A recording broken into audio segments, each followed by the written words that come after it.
right, your 30 seconds begins right now. Let's confess the U.S. is a mess. We are a mess. Our country, one of the richest and most successful in the world, isn't even on the top 20 list of healthiest countries. Our TED Talk is about the fact that our country needs to step up their game and improve themselves. If we exercise or eat healthier, our country can bring themselves up to the very top of the list. One of the great things about using missions to teach is that students really get hooked right from the start. Something that we try to make really relatable to them.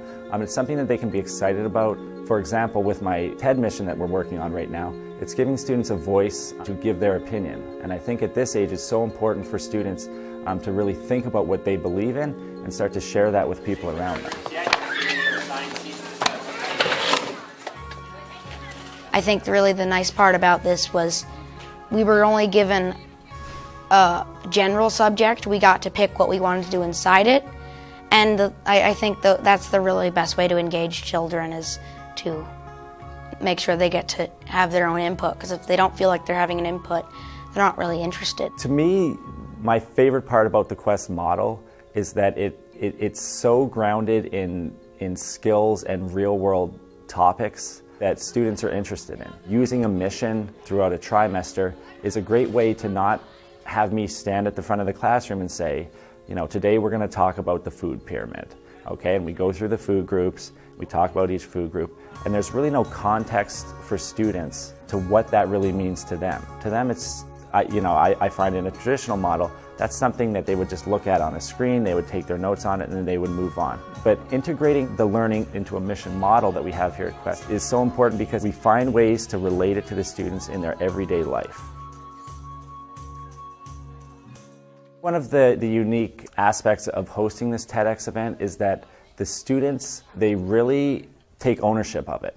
Okay, so at the start of the trimester, when we start to talk about possible topics and ideas that they could present about, I don't stand up at the front of the classroom and say, here's a list of 5 things, you're going to select one and you're going to present on it. We work through a series of lessons where students start to identify interests and passions that they have that would be related to fueling their body. The presentations are going to start in a couple of minutes from now. All right, so from this point forward, I want you guys to be quiet. Michelle, I want you guys to be quiet and thinking about what you're going to be saying tonight in your presentations. Okay, you guys put in a lot of hard work, and now this is the payoff. Okay, so David, Caleb, let's do well tonight, okay? You guys can do a good job. So remain in your seats, please. Within this model, as a teacher, it challenges you to be a learner as well. In a traditional classroom, you can stand at the front with your textbook, and this is what you have to teach. But within the Quest model, there's so many moving parts and things that are changing and things you have to adapt to. And as someone that's passionate about that, we love to get better at what we're doing.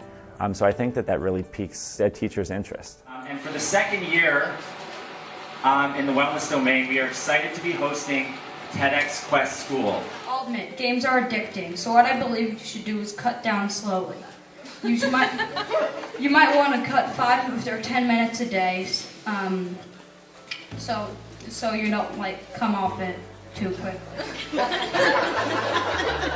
And then this meat is all gross. I have a plan to fix this. I call it the 10-mile plan.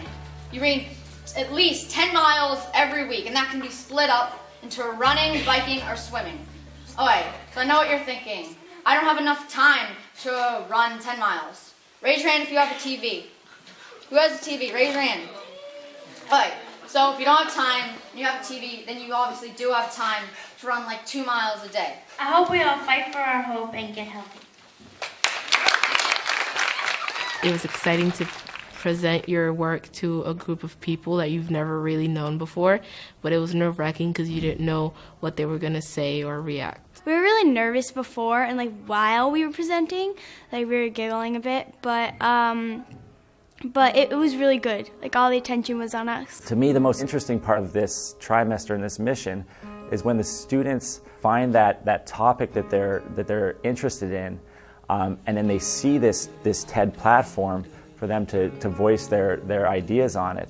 And when they get that idea and they're like, wow, this is cool, and I'm sharing it with the world. I was looking on the TED website yesterday, and they're approaching their 1 billionth view of their talks. So this is a massive platform, and I think when the students find what it is and they start working towards, being on this website, it's an amazing thing.